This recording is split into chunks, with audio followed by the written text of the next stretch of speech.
Welcome back to Pokemon Episode Summaries. Today, I'll be doing episode 196, Ringmasters. The episode begins with Ash and the gang walking through a town known as Rikishi Town when they see a Feraligatr battling against a Nidoking. Brock was occupied with reading his guidebook, which told him about Rikishi Town and how it was essentially a classic town. But Ash and Misty were very much enamored by the skilled Feraligatr, which was battling the Nidoking thanks to its trainer's commands. In a few hits, Feraligatr managed to toss the Nidoking away, as the man shouted, "Next!" causing the trainer with the Nidoking to send out yet another Pokemon, being a Heracross. Brock watches this battle and notices that it wasn't a typical Pokemon battle, but instead a sumo battle, where Pokemon fought head-on, using their arms specifically. Basically, it was a Pokemon battle that was basically entirely dependent on physical attacking moves. The Feraligatr then takes out the Heracross, as Ash used his Pokedex on the Feraligatr to learn that it was the evolved form of Totodile. The Feraligatr trainer's opponent then sends out a third Pokemon, being a Hitmonchan, and the Feraligatr takes out this Pokemon as well, and shortly thereafter takes out the trainer's 3 other Pokemon as well, doing a full-on sweep of his team. The Feraligatr's trainer was so strong that he declared that with his strength he'd be able to win the King's Rock. Now that the Feraligatr had stopped battling, Misty went up to it like she had wanted to do as soon as she saw it, since she loved water Pokemon, and this strong Feraligatr was no exception. She loves the Feraligatr so much that she begins to develop literal hearts in her eyes, hopefully not having a genuine crush on the Feraligatr. When Feraligatr's trainer sees how enamored Misty was by it, he teases her that she might be interested in him, leading Misty to back up from the Feraligatr in fear. Because was this guy a fucking predator or what? Thankfully, he confirms that he wasn't a predator, and reveals that his name was Raiden. Brock then questions Raiden on why his Feraligatr was fighting using sumo wrestling as opposed to a regular fighting style, leading Raiden to explain that everyone in the town specialized in Pokemon sumo wrestling, to the point where there was an entire society dedicated to it that had a director named Shonosuke.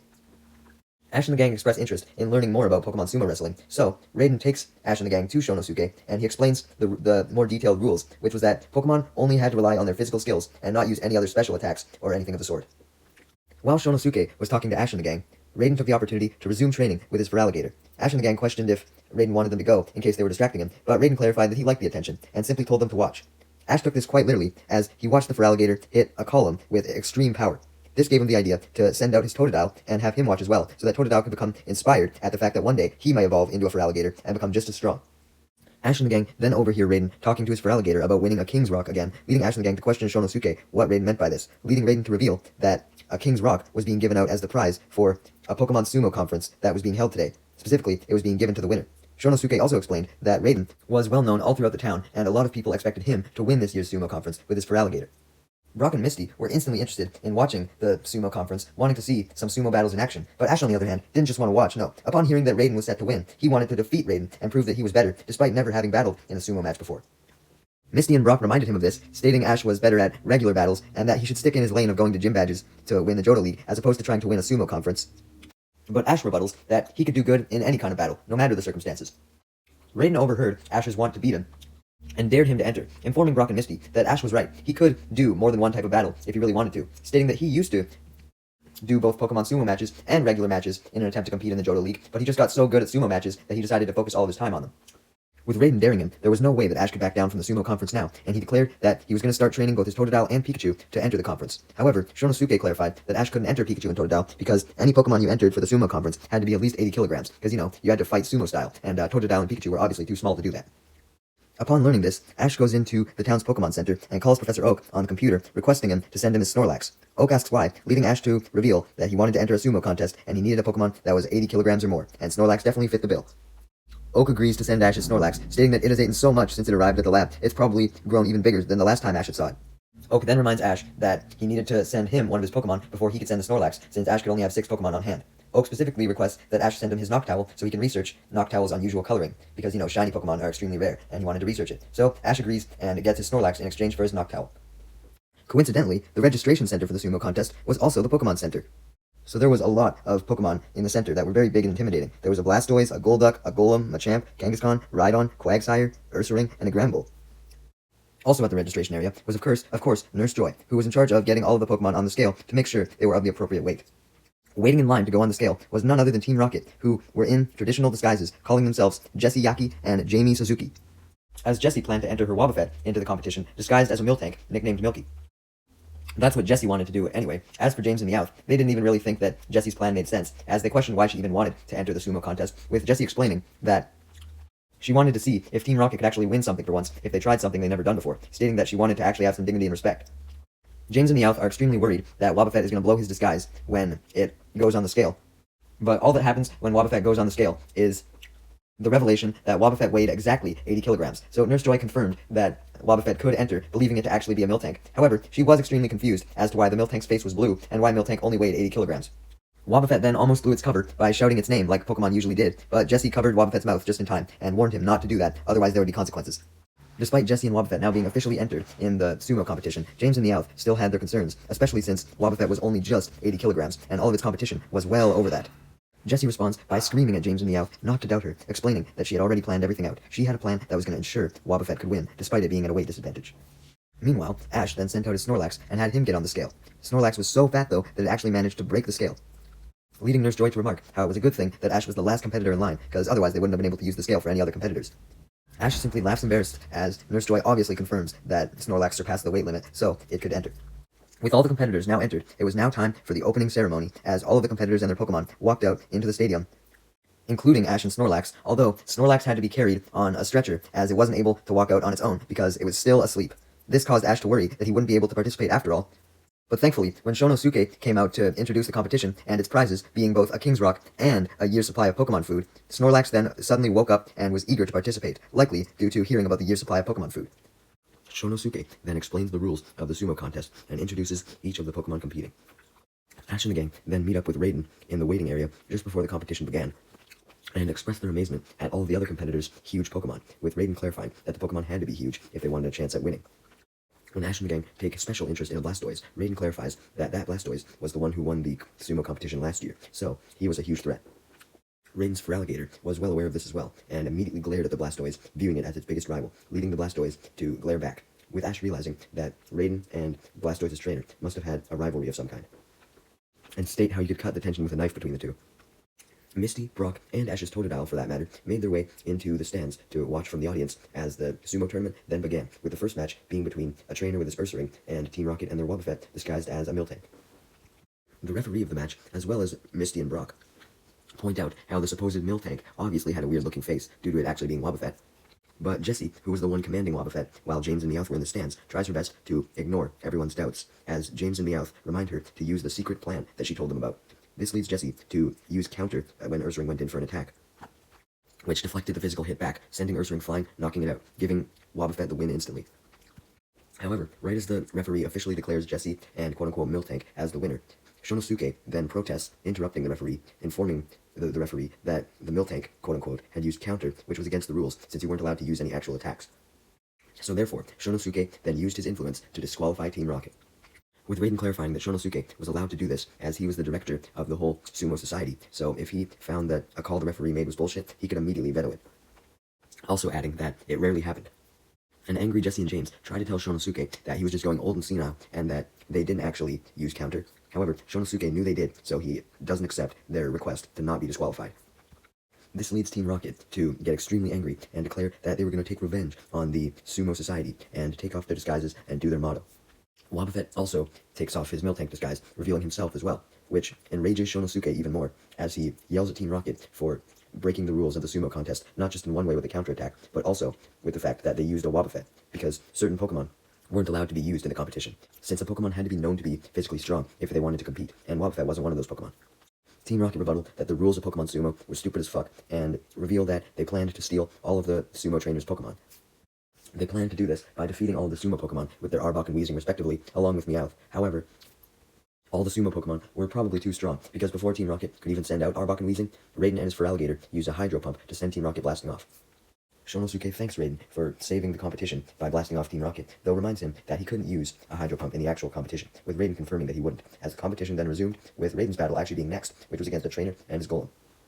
As Misty and Brock watched from the stands, they declared that Golem would probably win, since Golem weighed more. However, Feraligatr was stronger than the Golem, so all it had to do was let the Golem try and attack him by coming towards him, and then once the Golem was pivoting off of its feet to attack, the Feraligatr grabbed his arms and pushed back, knocking Golem out.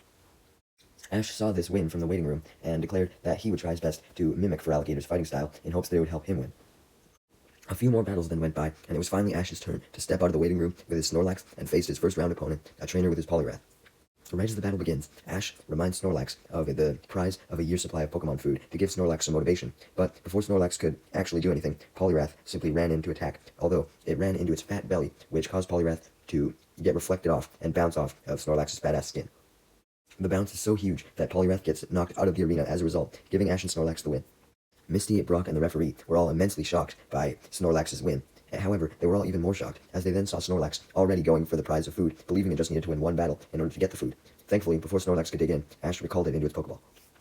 As Ash returns to the waiting room, he meets up with Raiden, who commends him on his Snorlax's power, particularly his belly bouncing technique, stating that Ash was good for a sumo rookie, with Ash not bothering to clarify that Snorlax did that by accident.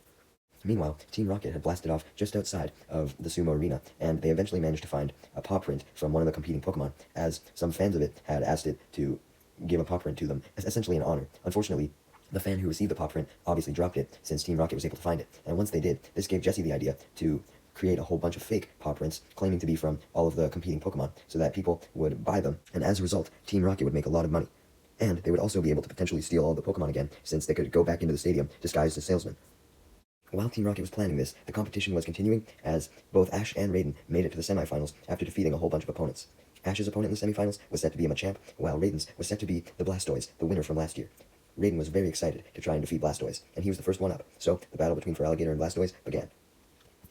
As Ash, Brock, and Misty, as well as Totodile, watched from the waiting room together this time, Misty remarked how she couldn't decide which Pokemon to root for, since she loved both Feraligatr and Blastoise. Anyways, Feraligatr and Blastoise instantly lock arms, but then Feraligatr pushes Blastoise away. Blastoise then tries to jump to dodge any of Feraligatr attacks, and then tries to jump on Feraligatr, so Feraligatr just retaliates by dodging, and then pushes Blastoise away.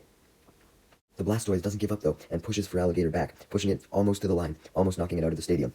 However, Feraligatr was able to make a comeback, as Blastoise tried to punch it out of the stadium, but Feraligatr was able to dodge the punch and catch Blastoise off guard, tossing it out of the ring. Feraligatr then cheers for itself, happy with its win, as Raiden congratulates it, and then Ash comes out onto the field and faces the Machamp with his Snorlax. Unfortunately, Ash is able to win the battle instantly, as Machamp just bounces off of Snorlax's belly. Ash was surprised that this strategy worked yet again, and he didn't have to implement Raiden's strategy like he was planning to, but he was just happy to have the win nonetheless. It was now time for the final battle of the contest, Raiden versus Ash. Raiden declared that he wouldn't go easy on Ash just because he was a nice kid, with Ash replying that he didn't want him to. He wanted a fair fight. Shonosuke just laughs at Ash's determination, stating that he was proud of him for making it this far, but his winning streak was going to end here.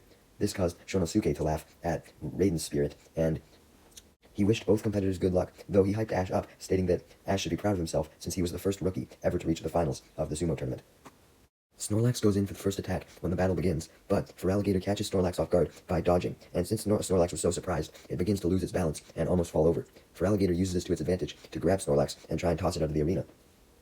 But thankfully, right as Snorlax reached the edge of the ring, it was able to regain its balance and dodge Feraligatr's final strike, impressing Raiden with how agile Ash's Snorlax was, being able to dodge attacks and regain balance, despite it being fat as fuck.